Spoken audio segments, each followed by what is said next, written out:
Podcast in Tree. Porque meio ambiente é vida. No último episódio do Podcast in Tree, falamos sobre as chuvas e os estragos que elas causam principalmente nos espaços urbanos. Mas nesses períodos, não é só a cidade que sofre os impactos. O nosso corpo também fica mais exposto e vulnerável. Tosse, dores de cabeça, inflamação na garganta e corrimentos nasais são alguns dos sintomas de doenças respiratórias que aparecem com mais frequência em épocas chuvosas.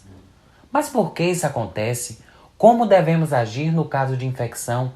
Existe alguma forma de diferenciar essas doenças típicas do período chuvoso da Covid-19? Eu sou Luan Borges e para nos ajudar com essas e outras questões, conversaremos com o especialista em pneumologia pela Universidade de São Paulo e professor na Universidade Estadual de Feira de Santana, Ricardo Figueiredo. Professor, seja muito bem-vindo ao Podcast in Tree. Então, professor, por que desenvolvemos doenças respiratórias em tempos de chuva? Durante o período mais chuvoso, usualmente no outono e no inverno, as pessoas evitam atividades ao ar livre e procuram ficar mais em ambientes fechados, favorecendo a aglomeração.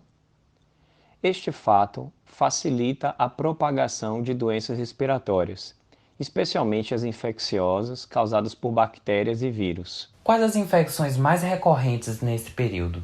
As principais infecções que nós temos nesse período são o adenovírus, o vírus sincicial respiratório e o rinovírus.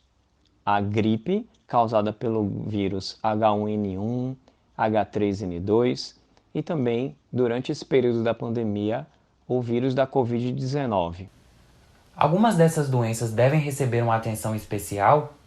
Os casos que são usualmente mais sintomáticos, geram maior repercussão clínica, podem inclusive levar a internações, são as pneumonias. É importante salientar que nós temos vacinas preventivas para esses casos e que os principais agentes são bactérias e vírus que nós adquirimos na comunidade.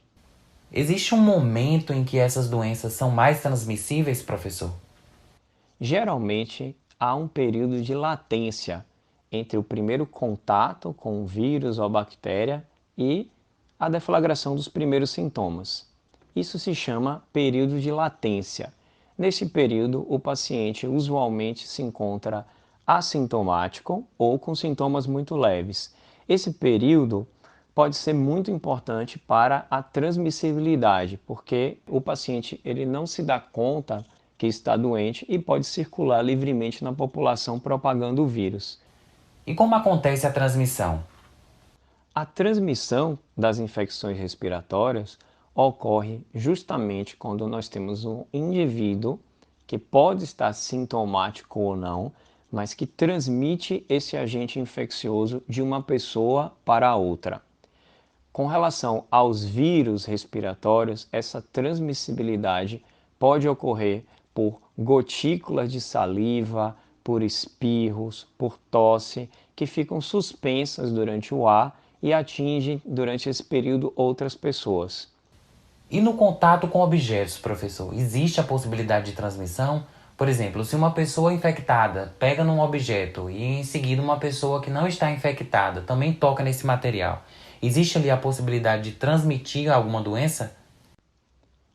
Em menor grau, essa transmissão também pode ocorrer por superfícies contaminadas, onde as pessoas se contaminam com o vírus, por exemplo, com a mão, num corredor de ônibus ou numa superfície de uma mesa, e depois levam essa mão infectada para os olhos, por nariz e pela boca. Com relação às bactérias, nós já temos uma taxa de infectividade usualmente menor. Tem pessoas que estão mais expostas que outras? Como funciona? A capacidade de um indivíduo desenvolver infecção ou não, uma vez exposto a um agente infeccioso, depende de várias questões. A primeira delas é do sistema imunológico. Então, essa pessoa pode ter uma maior suscetibilidade imunológica de desenvolver ou não uma infecção. Em segundo ponto, depende da carga viral ou da carga bacteriana que esse indivíduo é exposto. Quanto maior a carga viral, a carga de bactérias, maior é a chance e a gravidade de se desenvolver infecções. E o outro terceiro ponto depende do estado que esse paciente, de saúde que esse paciente já se encontra. Por exemplo, pacientes com câncer, diabetes descompensado, pacientes muito idosos, geralmente eles têm uma maior fragilidade e uma maior chance de desenvolver infecções. O que fazer, professor, para não sermos infectados? As principais medidas que eu gostaria de passar para vocês seriam lavar as nossas mãos com frequência, evitar o hábito de tocar o rosto com as mãos sujas. Precisamos sempre evitar aglomerações, ambientes não ventilados com uma grande quantidade de pessoas, tem uma maior chance desse tipo de infecção, e manter sempre um distanciamento seguro quando nós estivermos perto com essas pessoas. Um distanciamento considerado seguro é um distanciamento acima de 1,5 m, mas idealmente acima de 2 metros. E no caso de infecção?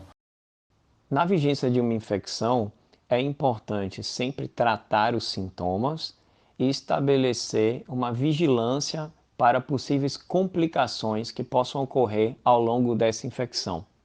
Para isso, o mais adequado seria uma avaliação médica desses pacientes, em especial nos pacientes grupos de risco. E nós precisamos sempre avaliar sinais de perigo, a presença de dor no peito, falta de ar ou uma febre que seja extremamente persistente, que não passe, ou queda do estado geral, do estado clínico desse paciente.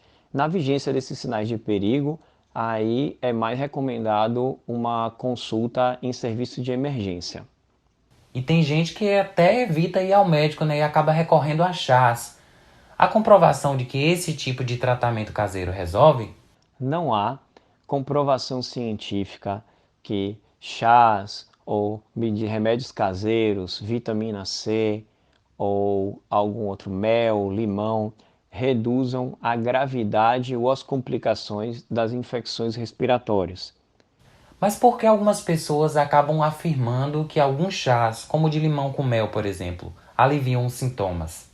Algumas dessas medidas, por exemplo, como a ingesta de líquidos quentes, chás, podem trazer um conforto respiratório para a garganta, diminuindo a sensação de desconforto, e elas podem ajudar em alguns pacientes, mas não existe uma recomendação formal para a prescrição de fármacos ou medicações que não sejam relacionadas ao alívio de sintomas nas infecções não complicadas.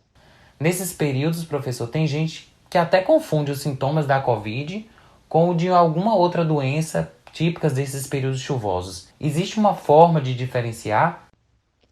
Os principais sintomas relacionados às infecções respiratórias virais, eles são muito semelhantes, entendeu? Entre os diversos vírus respiratórios. Não existe, através de sintomas, uma capacidade de diferenciar esses agentes causadores dessas infecções. Então, o mais correto realmente é realizar o teste para Covid-19, o teste para o vírus da influenza, para conseguir estratificar os grupos de maior risco de evoluções negativas e ficar atentos aos sinais de perigo. E a nossa imunidade, professor? Como fica após uma infecção no trato respiratório? Paulatinamente, após a segunda, terceira semana, inicia-se a produção de anticorpos específicos contra aquele agente infeccioso, o que torna a nossa resposta imunológica muito mais eficaz no controle desse vírus ou bactéria.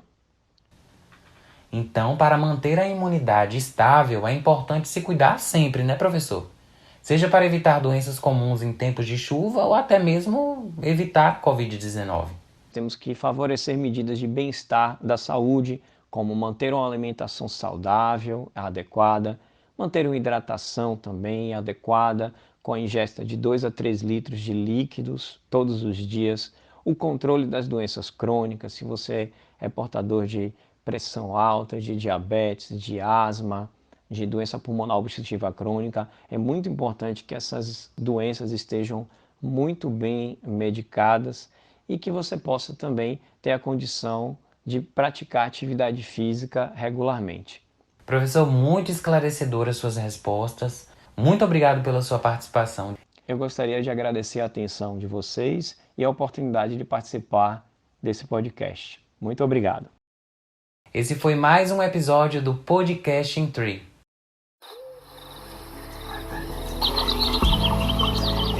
Podcast in 3. Porque meio ambiente é vida.